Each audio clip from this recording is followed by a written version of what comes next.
Mes petits potes, ça y est, on y est. C'est le début des huitièmes de finale de cet Euro 2024. On a très bien mangé depuis le début de la compétition avec de beaux scénarios, pas mal de buts, même dans des matchs qu'on pensait fermés. Finalement, il y a eu pas mal de spectacles. Maintenant, c'est vrai que sur cette dernière journée, et notamment le groupe de l'équipe de France, de l'Angleterre, bon, ça a été difficile. On a fini cette phase de groupe avec souffrance, mais heureusement, il y a eu un petit éclair quand même avec la Géorgie qui nous a livré une superbe rencontre face au Portugal avec cette victoire 2-0. Alors certes, c'était les remplaçants, mais c'est la belle histoire de cette phase de groupe. La Géorgie de Willy Sagnol qui s'est qualifiée avec la manière, sincèrement, elle nous aura offert peut-être le meilleur spectacle de cette phase de groupe avec 3 matchs franchement de haute volée. En tout cas, tout ça est derrière nous. Ça y est, une nouvelle compétition démarre parce que oui, les phases à élimination directe, ce n'est pas du tout la même compétition. C'est là que les grandes équipes se réveillent. C'est là où les grands joueurs se révèlent et répondent présents. C'est une autre compétition qui démarre. L'histoire, l'expérience, le talent,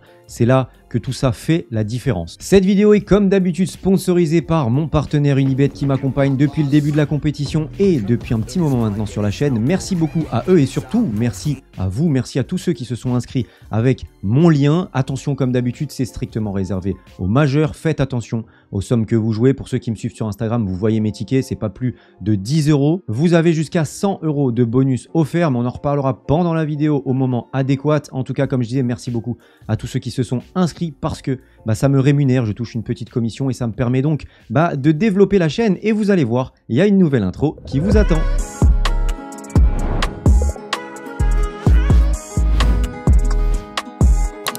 J'espère que vous avez apprécié cette petite introduction. Si c'est le cas, n'hésitez pas à mettre votre meilleur like et surtout à me dire en commentaire vos pronostic. On est parti pour le premier match, let's go! Et le premier match, c'est donc Espagne-Géorgie, les petits Géorgiens, le petit poussé avec la Roumanie, mais eux, c'est leur première compétition internationale, c'est la première fois qu'ils se retrouvent ici dans une compétition pareille, et sincèrement, quelle belle performance. Willy Sagnol qui arrive vraiment à tirer le meilleur de son collectif, de ses joueurs, de ses individualités. Et encore une fois, hier, on a eu droit au duo géorgien exceptionnel.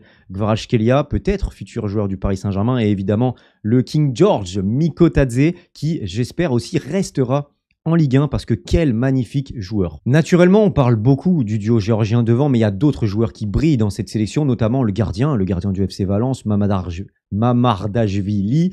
Il y a également le 10, Chavektadze, un truc comme ça, et le 6, Chorolashvili. Je suis désolé, mais c'est vraiment très très dur à prononcer, mais en tout cas, le gardien, le 6, le 10 et les deux de devant, vraiment c'est assez exceptionnel. Maintenant, est-ce que ce sera suffisant pour battre cette Espagne? Je ne pense pas. Je pense quand même que là, il n'y aura pas de surprise. Les Espagnols qui ont fait le plein 9 sur 9 en phase de groupe avec la Croatie, avec l'Italie, j'attends quand même de voir ce que ça va donner face à un gros. Maintenant, ils me paraissent quand même assez favoris dans cette rencontre et même, je pense, dans la compétition. L'Allemagne et l'Espagne semblent un petit peu au-dessus des autres. En tout cas, c'est eux qui ont montré le plus de choses, le plus de cohérence. Et sincèrement, bon, on a déjà vu en phase qualificative face à la Géorgie, ils étaient dans le même groupe. Ça a été très compliqué. La Géorgie qui a pris, je crois, 6-1 ou 7-1 et qui a pris également 3-1. Donc ouais, pas évident pour la Géorgie historiquement face à l'Espagne. Là, on est à l'Euro, ça va être peut-être plus compliqué. Je pense qu'il se peut que ce match soit beaucoup plus serré que dans les phases qualificatives, mais je pense quand même que l'Espagne s'en sortira. On enchaîne avec Allemagne-Danemark. On va aller un peu plus vite, surtout sur des matchs où je ne pense pas qu'il y aura de surprise. L'Allemagne qui est cotée à 1,58, donc favorite évidemment des bookmakers. Une Allemagne qui nous a fait quand même un petit peu douter sur le dernier match face à la Suisse. Pas de turnover et un petit match nul quand même avec une égalisation à l'arraché. Bon, elle a fait quand même forte impression sur les 2 premiers matchs. Elle est à domicile. Face au Danemark, ça devrait normalement bien se passer. Mais attention, je pense que ça va être plus serré qu'on ne le pense parce que cette équipe danoise, elle vend quand même très souvent chèrement sa peau. Même si face à, on l'a vu à la Serbie, il y a eu un match nul. Mais face aux grosses équipes, on l'a vu de nombreuses fois avec l'équipe de France notamment, elle vend chèrement sa peau. C'est très difficile de battre le Danemark. Donc je pense, si je dois parier, je dirais que l'Allemagne va gagner, mais vraiment sur le plus petit écart. Ça m'étonnerait vraiment pas de voir l'Allemagne l'emporter 1-0 ou 2-1, voire même en prolongation. Alors, ce qui pourrait être intéressant de tenter, c'est le Danemark ne perd pas ou alors perd de 1 but. Ça, je pense que ça peut être intéressant. En tout cas, je pense qualification de l'Allemagne. On enchaîne avec Portugal-Slovénie. Évidemment, le Portugal est favori. D'ailleurs, petit instant partenaire, petit instant Unibet, parce que vous avez, comme je disais dans l'intro, jusqu'à 100 € de bonus offerts pour toute première inscription. Donc, c'est-à-dire que vous vous inscrivez, vous déposez par exemple 30 €. Si votre premier pari, vous jouez les 30 €, il est perdant, alors vous avez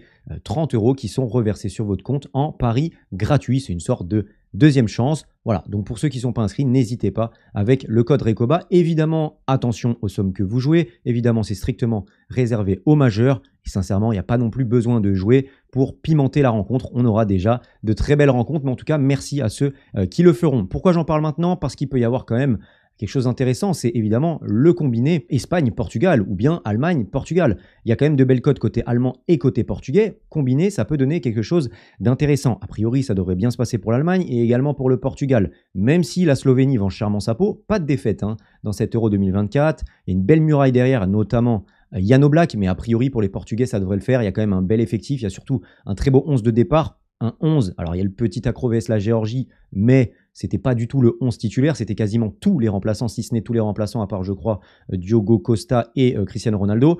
Voilà, pas évident quand tu joues jamais déjà sur le terrain et quand tu joues jamais avec tes coéquipiers. Bon, pas évident d'aller faire un bon match, surtout contre une équipe de Géorgie qui avait les crocs. Tu étais en plus assuré de finir premier, donc voilà, compliqué. Je pense que le Portugal va passer malgré que la Slovénie vende chèrement sa peau. L'équipe de France, je le ferai à la fin de la vidéo. Donc si vous n'avez pas déjà vu les chapitrages sous la vidéo et que vous voulez directement aller France-Belgique, je vais prendre un peu plus de temps. Donc n'hésitez pas à aller directement sur France-Belgique.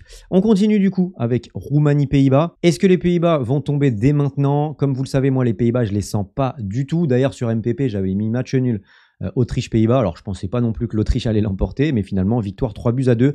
Les Pays-Bas qui ne rassurent pas, qui n'ont vraiment pas rassuré et qui au final en finissant meilleur troisième se retrouvent avec la Roumanie, avec la Turquie et avec l'Autriche. C'est assez invraisemblable de finir troisième et d'être de ce côté du bracket, sincèrement. Maintenant, est-ce qu'ils vont craquer face à la Roumanie? Je ne pense pas. Les Pays-Bas, je les mets un petit peu au même niveau que la Belgique. Et la Belgique a battu la Roumanie quand même 2-0. Alors oui, évidemment, il n'y a pas de logique. Mais je pense que quand même, il y a des limites chez les Roumains. Autant les Géorgiens, je pense qu'ils sont très complets et ils peuvent vraiment accrocher l'Espagne. Et par exemple aussi les Pays-Bas. Je serais vraiment pas étonné de voir une Géorgie, par exemple, tenir en échec les Pays-Bas. Par contre, la Roumanie, je pense que c'est encore un petit peu léger. Donc je dirais une victoire des Pays-Bas 2-1, voire peut-être à la fin, les Roumains tentent tout et 3-1. Je pense quand même que les Pays-Bas vont passer. Pas facilement, mais je pense quand même que les Pays-Bas vont passer. Ensuite, on passe à Autriche-Turquie. C'est peut-être le match qui donne le moins envie avec peut-être Roumanie-Pays-Bas. Mais sincèrement, je pense que ça va être sûrement le plus beau des huitièmes de finale. Très sincèrement, parce que là, on a deux équipes qui sont joueuses, deux équipes qui jouent bien, deux équipes qui ont de très très bons joueurs. Et je pense que ça va donner pas mal de buts. Un petit peu comme on a pu voir avec Pays-Bas-Autriche. On a deux équipes qui ne ferment pas le jeu, qui savent attaquer, qui ont du talent, des joueurs de talent vraiment. Donc ouais, je pense que ça va donner un match hyper intéressant. Mais là où ça va se jouer, et c'est souvent le cas dans les phases à élimination directe, c'est aussi sur la solidité défensive. Et je pense que le bloc autrichien, je pense que la défense autrichienne et le milieu de terrain, etc., le bloc autrichien et même la qualité individuelle de ses défenseurs, de ses joueurs défensifs, je pense que ça fera la différence face à la Turquie, parce que la Turquie, ça joue bien au football, il y a du talent devant, mais derrière, c'est compliqué. On voit qu'il y a souvent des petites erreurs, des erreurs de placement, des erreurs d'appréciation, des fautes. Je pense quand même que l'Autriche a les moyens et plus solide globalement pour aller pour passer ce tour et battre la Turquie. Individuellement et collectivement, cette équipe d'Autriche, elle est vraiment très très forte et il y a moyen qu'elle aille encore plus loin même dans la compétition. On en reparlera en temps voulu si elle se qualifie. Mais voilà, il y a collectivement une équipe de Ralf Rangnick qui est vraiment montée en puissance durant cette phase de groupe, qui finalement termine en apothéose face aux Pays-Bas avec cette victoire 3-2. Mais c'est une victoire qui veut tout dire. C'est une victoire qui veut dire l'Autriche est là. L'Autriche peut aller encore plus loin. L'Autriche collectivement est vraiment au point et individuellement, les gars sont là. Danso, Sabitzer, Leimer, Baumgartner. Il y a du monde. Il y a encore des joueurs pour rentrer par moment. Arnautovic. Il y a du monde dans cette équipe. Elle est en pleine possession de ses moyens, en pleine confiance, sûre, avec des garanties. Et je pense que face à une Turquie qui se cherche un petit peu, qui a du talent, mais c'est un peu délicat sur certains points et tout, je pense que la solidité de l'Autriche et ses garanties feront qu'elle prendra le dessus du coup sur la Turquie. On enchaîne avec Angleterre-Slovaquie. L'Angleterre qui a du mal, sûrement peut-être la plus grosse déception de cette phase de groupe, parce que l'équipe de France, elle a été décevante, c'est vrai. On a eu des équipes comme la Belgique qui ont été décevantes aussi, mais l'Angleterre, avec le talent qu'elle a, je pense qu'offensivement, il y a peut-être plus de talent que l'équipe de France quand même. Quand on voit Phil Foden, Bellingham, Saka, Harry Kane, c'est quand même costaud ce qu'ils proposent. Et même sur le banc, Eze, Cole Palmer, Et il y a du monde quand même. Et finalement, ce qu'ils ont proposé, mais c'est une bouillie de football, c'est un anti-football. On n'a rien vu pour le coup. Autant la Belgique, l'équipe de France, il y a un énorme manque d'efficacité criant, hein. Il y a quand même eu de grosses occasions, mais voilà, c'est surtout la finition le problème, l'efficacité. Autant l'Angleterre, face à des adversaires largement à leur portée, on n'a rien vu. Pour moi, ça a été sûrement l'équipe la plus décevante de cette phase de groupe. Maintenant, je pense quand même que la Slovaquie, bon, c'est largement à leur hauteur. Tu es capable quand même de gagner 1-0 ou 2-0 ou 2-1. Ce serait quand même assez surprenant que l'Angleterre ne sorte pas de ce huitième de finale face à la Slovaquie qui certes a de bons petits joueurs, mais quand même quoi. Si tu n'arrives pas à marquer avec les flèches que tu as et la qualité technique que tu as face à Milan Skriniar, bon, bah oui, rentre chez toi, quoi. Avant de passer à France-Belgique, on s'attaque à un des matchs les plus alléchants, si ce n'est le plus alléchant de ces huitièmes de finale. C'est évidemment Italie-Suisse. C'est d'ailleurs par lequel on commencera samedi à 18h. J'ai hâte d'y être parce que cette rencontre, elle promet. On a vu une très très belle Suisse dans cet Euro 2024. On a vu aussi une très belle Suisse dans les phases qualificatives. En gros, elle est sur sa lancée depuis 1 an ou 2 de ce qu'elle produit. Et sincèrement, on a vu une très belle Suisse face à une Italie qui a arraché sa qualif à la dernière minute. On se souvient de ce magnifique but de Zaccagni. Est-ce que c'est un signe? Est-ce que ça veut dire que l'Italie va et doit aller encore plus loin? C'est le petit truc qui me fait douter. Au niveau des cotes, l'Italie en tout cas est favorite. Je ne comprends pas trop pourquoi, personnellement, parce que oui, le poids de l'histoire, oui, le palmarès, oui, la nation, etc. Maintenant, tout ce qu'a montré la Suisse depuis 1 an, depuis 2 ans, je trouve que c'est bien plus solide, il y a bien plus de garanties que l'Italie. En plus de ça, il y a Calafiori qui va être suspendu. Attention, Calafiori qui est le meilleur défenseur de l'Italie avec Bastoni, évidemment, la paire est monstrueuse, mais Calafiori qui aide encore plus aussi devant à la relance. C'est un joueur méga important dans cette équipe d'Italie. Et le fait qu'il ne soit pas là, il a comblé quand même énormément de brèches face à la Croatie. Et c'est d'ailleurs lui qui est à l'origine de cette action salvatrice qui la donne à Zaccagni, qui marque à la dernière minute. Alors, est-ce que c'est un signe et finalement l'Italie démarre sa compétition et va être imbattable, un petit peu comme la France face à l'Argentine avec ce but symbolique de Pavard qui évidemment te lance une compétition, ce genre de but, tu te dis mais en fait, bon, on est imbattable et rien va nous arriver, on est galvanisé. Maintenant, c'est peut-être la surprise, je sais pas, dites-moi en commentaire vous si vous jouez plus Suisse ou Italie. Personnellement, je vais jouer la Suisse, tout simplement parce que j'aurais pu mettre l'Italie, parce que même si c'est un match, ça va être un match très serré je pense, et ça peut vraiment aller au tir au but, évidemment l'Italie a Donnarumma, mais en face, il y a du répondant, parce que la Suisse a Yann Sommer, a de bons tireurs et a Yann Sommer. Donc, c'est vrai que je trouve que la Suisse a quand même des arguments, et d'ailleurs nous avait sorti lors du dernier Euro au penalty. Donc, je pense vraiment, moi, que la Suisse va le faire. Je pense que la Suisse a plus de garanties dans son jeu. On a vu une équipe qui joue bien, on a vu une équipe qui sait manier le ballon, une équipe qui défend très bien, avec notamment évidemment Akanji. Mais voilà, c'est solide, ça joue bien, et pour moi, ils ont montré plus de garanties qui fait que j'ai plus envie d'aller vers un exploit, entre guillemets, de la Suisse que de l'Italie qui sera encore en plus orpheline de Calafiori. J'attends vos avis en commentaire, je suis curieux de savoir si vous mettez Italie ou Suisse. Personnellement, je vais mettre la Suisse, voilà, petite surprise, parce qu'on ne peut pas mettre tous les favoris non plus. Mais ouais, je pense que la Suisse vraiment peut le faire. On passe donc à ce fameux France-Belgique, qui l'eût cru? Qui aurait pu penser que la France et la Belgique terminent respectivement deuxième de leur groupe? Qui l'eût cru? En tout cas, c'est la réalité, et on va se retrouver donc lundi 18h avec ce fameux France-Belgique. La revanche peut-être pour les Belges qui avaient perdu donc lors de la Coupe du Monde 2018, on s'en souvient en demi-finale avec cette tête évidemment de Samuel Umtiti, et qui avait perdu aussi lors de la Ligue des Nations, il me semble que c'était la demi-finale, 3-2. Je me souviens du but de Théo Hernandez, si je ne me trompe pas. Donc, une Belgique qui est revancharde, une Belgique qui arrive avec quand même beaucoup de doutes, on va en parler. Mais une Belgique qui n'a jamais gagné face à l'équipe de France dans une compétition internationale. Si je ne me trompe pas, c'est bien ça la stat. En tout cas, les 4-5 derniers matchs, c'est ça, il n'y a que des victoires de l'équipe de France. Donc, pas évident pour la Belgique, comme je disais, qui arrive avec beaucoup d'interrogations. Déjà, il y a une rupture avec ses supporters, on l'a vu à la fin du match, les supporters qui ont hué littéralement l'équipe de Belgique. On a vu Kevin De Bruyne, le capitaine, dire à ses coéquipiers non, on n'y va pas, on rentre au vestiaire, donc il y a une vraie scission. On voit aussi un Tedesco qui a du mal à faire confiance à la jeunesse, qui joue beaucoup sur les statuts, parce qu'il y a des joueurs dans cette équipe qui n'ont rien à faire titulaires, et même au niveau des changements, on voit que c'est tardif, Lukaku, les Vertonghen, etc. ne sortent quasiment jamais, on voit qu'il a vraiment du mal et qu'il s'appuie surtout sur les cadres, mais des cadres qui sont vieillissants, des cadres qui ne répondent pas présents non plus. Donc à un moment donné, tu as une jeunesse quand même avec des Bakayoko, etc., des Openda qui sont là, qui sont en place, qui peuvent vraiment t'aider. Je ne comprends pas pourquoi il ne leur fait pas confiance. Côté équipe de France, c'est évidemment toujours les mêmes satisfactions. Toujours un bloc ultra solide. Mike Maignan, Upamecano, Saliba, Koundé, Théo Hernandez, Kanté, double fois homme du match en numéro 6, la doublette Kanté-Rabiot. Bon, défensivement, on est quand même très très solide. Le seul but qu'on prend, c'est sur penalty. Donc là-dessus, c'est pas qu'on s'est rassuré, mais c'est qu'on a l'habitude. L'équipe de France est solide. L'équipe de France sait faire le dos rond. L'équipe de France sait subir. L'équipe de France sait défendre. Ce qui est bien, c'est qu'en face, on a une équipe de Belgique qui, certes, offensivement est très forte, mais défensivement est perméable. Alors face à une Belgique très forte offensivement, on a de quoi répondre défensivement. Et ça, c'est important. Lukaku face à Upamecano et Saliba, meilleur défenseur de Première Ligue, qui est en train de trouver sa place de patron dans cette défense, a priori, ça devrait le faire. Kevin De Bruyne dans la zone N'Golo Kanté et Adrien Rabiot, a priori, ça devrait le faire. Jérémy Doku, bon, quasiment impossible à arrêter, mais face à un Koundé qui est en forme défensivement et face à Théo Hernandez, suivant de quel côté il joue, a priori, tu as aussi les arguments pour bien défendre. Et ce qui est bien, c'est que c'est une équipe de Belgique qui est joueuse et qui est très jeune derrière, très naïve. Déjà, au niveau physique, Vertonghen, titulaire sur le côté gauche, Castagne, titulaire sur le côté droit. A priori, Dembélé, Mbappé ou Barcola, suivant qui est aligné, tu as largement de quoi de vitesse prendre Castagne et surtout Vertonghen. Si Vertonghen est titulaire côté gauche, mais ça va être pour moi l'autoroute et la clé pour aller faire des différences. Si tu as un numéro 9, Barcola ou Dembélé va faire très mal.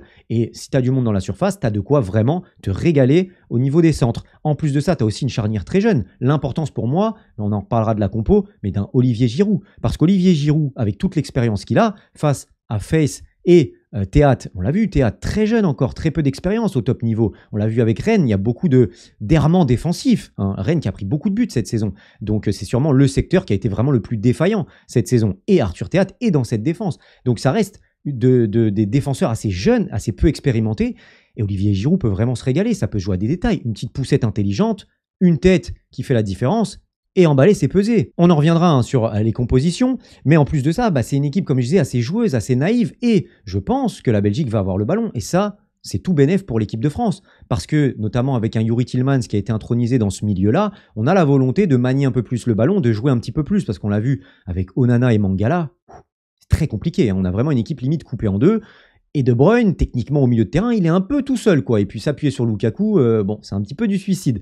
Donc c'est vrai qu'on a intronisé ce Tillmans pour manier le ballon, pour jouer, et je pense que c'est tout bénef pour l'équipe de France, qui va bien défendre, qui va bien museler tout ça, et derrière, piquer en contre avec la vitesse, évidemment, de nos ailiers. Alors évidemment, tout ça, c'est dans un monde idéal, mais oui, je suis confiant pour l'équipe de France. Attention maintenant, ça reste un match de football, et la Belgique peut évidemment nous faire très mal. Elle a de quoi. Maintenant, malheureusement, je pense qu'il ne fera pas confiance aux joueurs qui peuvent nous faire mal. Je pense que Bakayoko sur le côté pourrait nous faire très mal avec Doku. Deux ailiers comme ça, virevoltants, peuvent nous faire très mal. Un Openda peut faire très mal à Upamecano et à Saliba, avec sa vitesse, avec sa puissance. On l'a vu en Bundesliga, par moment, Upamecano, il est un petit peu en retard, il est un petit peu... On connaît, c'est des connexions habituelles. Avec la vitesse d'Openda, ça peut faire très mal. Je pense qu'Openda peut faire plus mal que Romelu Lukaku. Mais est-ce que la Belgique fera confiance à ses trois flèches devant et à sa jeunesse? Je ne pense pas. En tout cas, c'est tant mieux pour nous. Et donc, pour revenir un petit peu au niveau de la composition, moi, je verrais bien Olivier Giroud en pointe, comme je l'ai dit, parce qu'on a besoin d'un numéro 9. Remettre Kylian Mbappé à gauche qui court un petit peu plus quand même. T'es leader, t'es capitaine. Montre l'exemple. Cours, ok? Après, il y a Théo Hernandez et Rabiot au cas où. Mais bon, à un moment donné, il faut courir, il faut défendre, il faut aider. On rentre dans une nouvelle compétition. Maintenant, il faut y aller, quoi. Et sur le côté droit, moi, je ferai confiance à Barcola parce que je le trouve plus juste dans le dernier geste que Dembélé. Les deux font énormément de différence. Barcola n'en fait pas moins et Barcola, je trouve, est plus juste dans le dernier geste. Dans la passe, dans le centre, dans la frappe. Je trouve Barcola plus juste, plus sûr, plus précis. Donc, je mettrai Barcola personnellement côté droit. Et évidemment, après le milieu de terrain classique, Griezmann, Kanté, Rabiot et la défense classique. Même si, comme j'ai dit dans ma dernière vidéo, j'aimerais voir quand même Konaté être testé avec Saliba, mais bon, je pense que la charnière ne changera pas. Au niveau prono, je vois une victoire de l'équipe de France dans le temps réglementaire, quasiment à 2, 1,95, et surtout, je vois le but de Kylian Mbappé. Je vois le but de Kylian Mbappé parce que c'est dans les grands matchs, on l'attend, il va y avoir, je pense, de l'espace, et ça, Kylian Mbappé aime. Je pense qu'il est aussi revanchard, parce qu'il y a eu des critiques. L'équipe de France n'a pas marqué à part sur penalty, donc je pense qu'il est revanchard. On n'aura pas toujours non plus un gardien en état de grâce en face. Donc voilà, petit but de Kylian Mbappé pour lancer l'Euro des Bleus et se qualifier en quart de finale. Alors attention amis belges, ne me tombez pas dessus parce que je vous ai donné les clés. Si vous voulez battre l'équipe de France, je vous ai donné les clés. allez voir Monsieur Tedesco, envoyez-lui un SMS, je ne sais pas si quelqu'un a son contact, mais moi je vous dis, je pense sincèrement qu'une attaque Doku, Bakayoko et Openda ferait très mal à cette équipe de France. Servi par De Bruyne, je pense que ça peut aller très vite, notamment si la Belgique laisse un petit peu le ballon aux Bleus. On sait très bien que quand tu es en bloc bas et que tu laisses le ballon, l'équipe de France, elle a beaucoup de mal. Donc si tu attends un peu plus bas, ce qui est encore en plus beaucoup mieux, parce que plus il y a d'espace dans le dos de Théâtre, de Face, de Vertonghen, de Castagne, plus c'est compliqué. Alors autant attendre plus bas, laisser le ballon à l'équipe de France et derrière, piquer en contre avec la qualité de passe de Bruyne, la qualité de passe même de Onana qui a une bonne vision de jeu. Et derrière, appuyer avec tes flèches, Doku, Bakayoko et notre ami Openda. Voilà, vous pouvez pas dire que je vous ai pas donné les clés. Hein. Voilà les amis, j'espère que cette petite vidéo vous aura plu. On verra bien comment ça se passe au niveau des pronos, parce que pour l'instant c'est catastrophique sur MPP. Corinne de la Conta, Mathilde du secrétariat, elles sont tous devant moi. Voilà, c'est catastrophique. Mais bon bref, c'est pas grave, on va le vivre quand même avec le sourire. N'hésitez pas en tout cas à liker la vidéo si elle vous aura plu. Merci à tous ceux qui s'inscriront évidemment avec mon lien ou avec le code RECOBA sur Unibet. Allez, on se retrouve très vite pour une nouvelle vidéo, normalement lundi, pour le débrief de l'équipe de France. D'ici là, portez-vous bien et surtout, n'oubliez pas d'être heureux. Ciao!